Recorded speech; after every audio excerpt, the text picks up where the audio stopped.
Let's grade how the Chicago Bears did in this year's draft, and it starts right now. Now, if you are new to the channel, please like the video, please subscribe to the page, because we do talk Chicago sports weekly, and we don't want you to miss the things, so make sure that you hit that bell. Now, we all had a ton of excitement after the fact that the Bears traded up to go get Justin Fields, and I mean, we lost our minds at that. But how did the Bears do in the rest of the draft?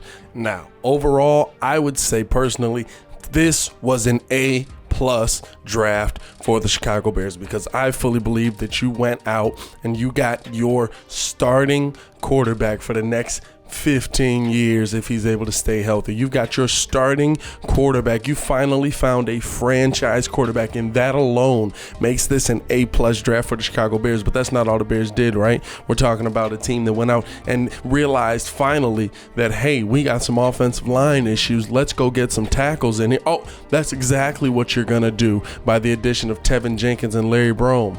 So naturally, to me, the Justin Fields pick alone makes this draft an A+ pick, which makes the Justin Fields pick A+ pick. That's a pick that, and listen, I think this is the first time in the draft we've seen Ryan Pace and Matt Nagy work together in this way. You know what I'm saying? Like, they identified a top tier quarterback talent. Now, they probably done it with some other picks. Actually, they've probably done well with some other picks together later in the draft. But when we're talking about the quarterback position, not only was he able to identify what quarterback he wanted, which quarterback he thought was going to fit best for the Bears in a position that they could get at. But Ryan Pace was able to execute a trade that, in my opinion, didn't cost you that much. I mean, you basically swapped picks this year. You gave up a 5th rounder for this year, a 5th rounder for next year, and a 1st for next year. Now, does not having that 1st round pick hurt? Yeah, but you know when it doesn't hurt? If you've got your franchise quarterback. So kudos to Matt and Ryan for working together on that. I think Justin Fields coming onto the field is going to bring a lot of tenacity, a lot of success. I think he brings an ability to understand what kind of pressure is being put on him and understanding how to escape that naturally. It's just a natural sense for him. Now, they're saying that he has a little bit of trouble identifying kind of what scheme is coming at him, or if defenses throw different coverages at him. Sometimes he struggles with that. But that's just a learning process that you're going to have to go through in the NFL. I think the fact that the natural ability of this kid is so top tier that he's able to, oh snap, the pocket's collapsing on this side. Let me step up here. Let me take a step back here. He's still keeping his eyes downfield. His first instinct is not to take off his run. His first instinct is, let me keep my eyes downfield, downfield, downfield. There's nothing, let's go. And when that's your first instinct, that's a beautiful thing, because that means naturally you're going to do things that are just going to be amazing. And now let's add the knowledge on top of that. And according to some tests that they take, that all the players take when they come out of the draft, I guess they've been doing this for like 20 years, he's graded out as the highest ever. So I'm assuming he's going to be pretty smart and be able to learn it as well. This is an A+ pick for me. Now, in the 2nd round, the Bears getting ballsy again, but I love it. Moving up to take Tevin Jenkins. There's nothing about this pick that I don't like. I think the only reason that he even fell this far is because he opted out last season. The only downside to Tevin Jenkins' game is that people say that he plays to the whistle and sometimes past the whistle. Sometimes he's a little bit too nasty. Sometimes he's a little bit too aggressive. He's an offensive lineman. I want my offensive lineman aggressive. I love the fact that I saw this kid blindside block somebody, and I don't mean like the actual block. I mean like the block from the movie Blindside, where he took that kid all the way over and then pushed him over the edge, said, I think it's time for you to have a seat. Once I saw that, that's all I needed to see. You are manhandling grown men. This is going to be a problem in the NFL for 10 to 15 years at that left tackle position. This kid is going to be ridiculous in this league. I mean, we're talking about 6'6", 320. Are you kidding me?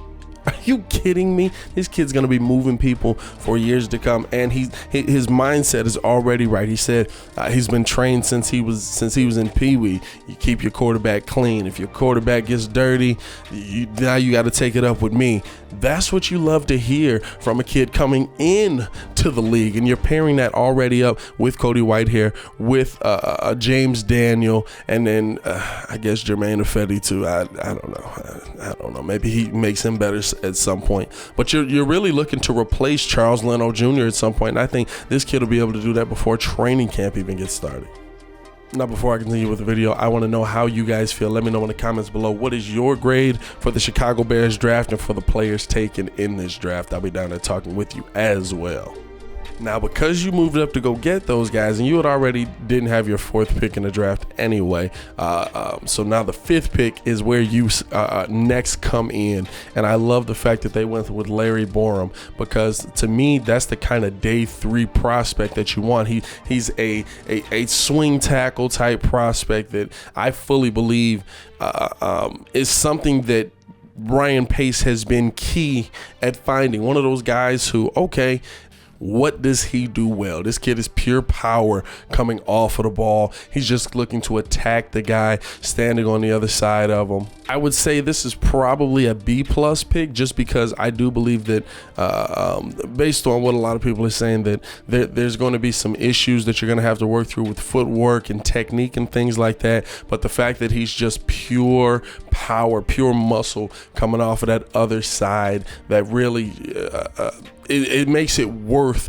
taking him in the 5th round, and he could possibly be somebody who could contribute right away depending on what the needs are going to be, but somebody that you probably just want to work in there slowly and get him acclimated to the NFL, and understanding the technique it's going to take, not just the power but also the technique that it's going to take to be successful in this NFL. And I think that the Bears, the interesting thing to me is it's always been about the quarterback position, and we've put that on everything. Nobody's developed under Matt Nagy and Ryan Pace. Well, I can't say that. I can't say that. Darnell Mooney looked pretty flipping good under Matt Nagy. Eddie Jackson has looked pretty freaking good under Matt Nagy. I mean, there's some pieces there that have absolutely developed and grown under Matt Nagy. Now, whether that's credited to him or not, you know, you have that argument amongst yourselves. But to me, this kid, Larry Borum, especially working with already successful guys like Cody Whitehair and James Daniels, and then you've got that beast of a man on the other side in Tevin Jackson.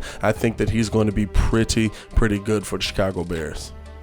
Now, Khalil Herbert, if I'm putting a grade on this, I have to give this an A, and the reason is you are taking a running back in the right spot.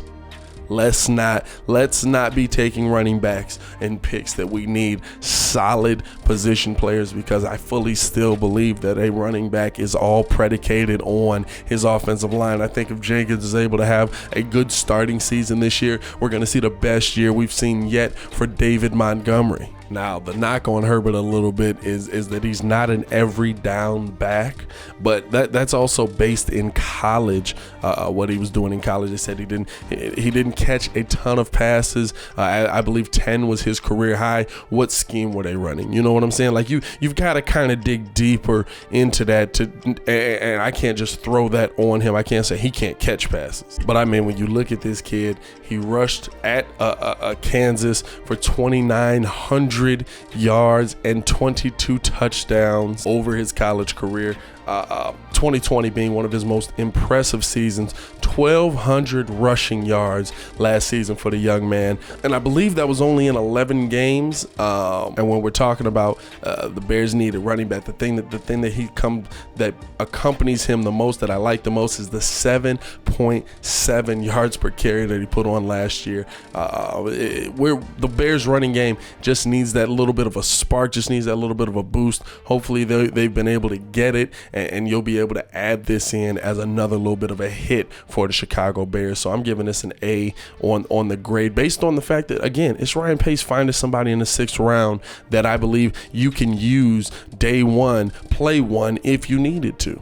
Now, next, the Bears went with Daz Newsom in the 6th round, and to me, this is another high grade pick. I'd probably say a B+ on this one because Newsom a little bit undersized, if anything, if there was a knock on him. But I mean, a speed receiver, a guy who was able to record 10 touchdowns and rack up over 1,000-yard season back in 2019, and then he followed that up in 2020 with 684 yards and 6 touchdowns. So I mean, definitely a kid that when he gets the ball in his hands, he's going to be able to do a lot with it. And we'll probably have a little draft breakdown video on this young man, but he's able to do a lot with it.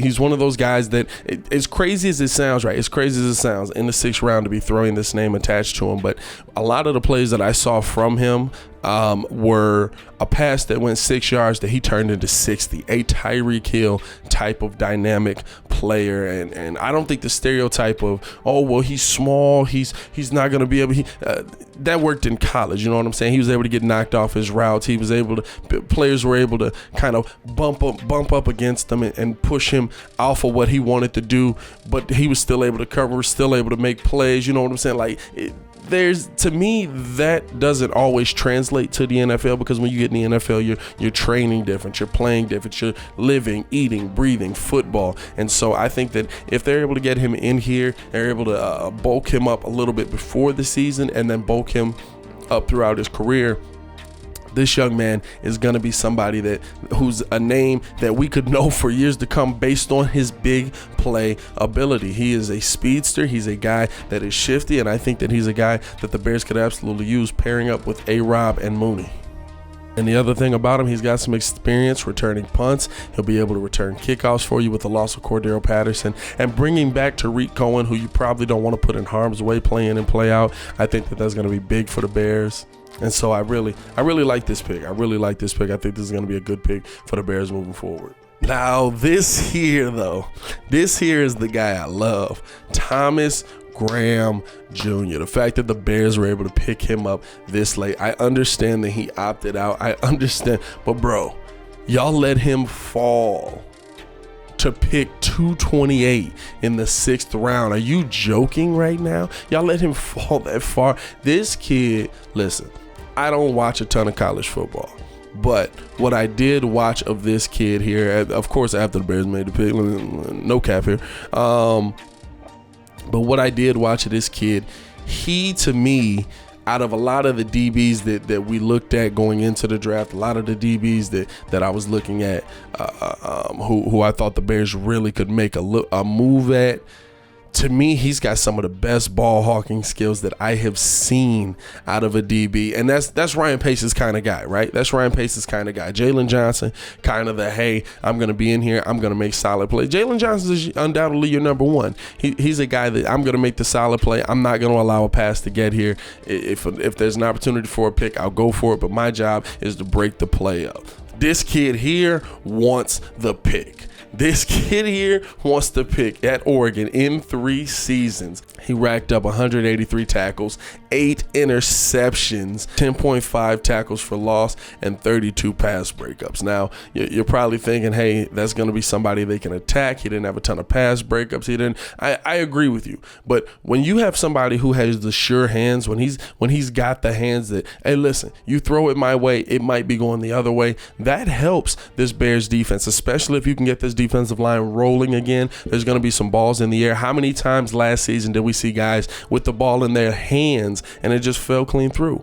That can't happen anymore. I love this pick in the 6th round. To me, I mean, when I'm thinking about it, this is an A pick. This is possibly an A+ pick.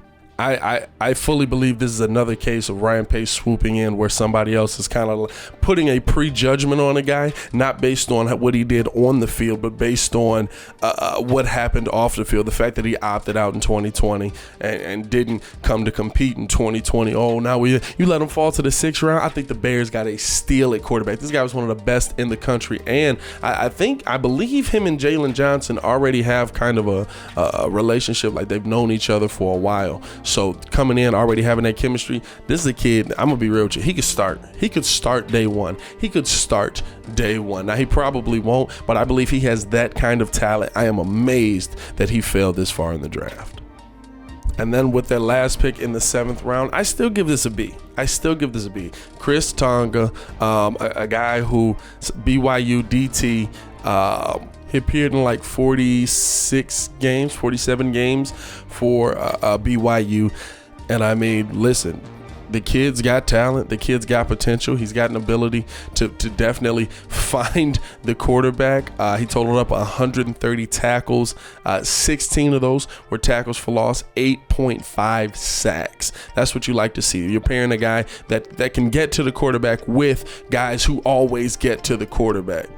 Last season alone, he had 36 tackles and 3.5 sacks. So it's showing that even in a shorter, different COVID-stricken season, this kid was still able to make an impact on the field. And I mean, you're putting him behind some of the best in the game. He's getting an opportunity to learn behind Khalil Mack, behind Akeem Hicks, listen, as bad as Robert Quinn was, Robert Quinn did have great moments in his career. So I'm assuming that the technical of the game is still in his mind there, and so getting to learn behind a Robert Quinn.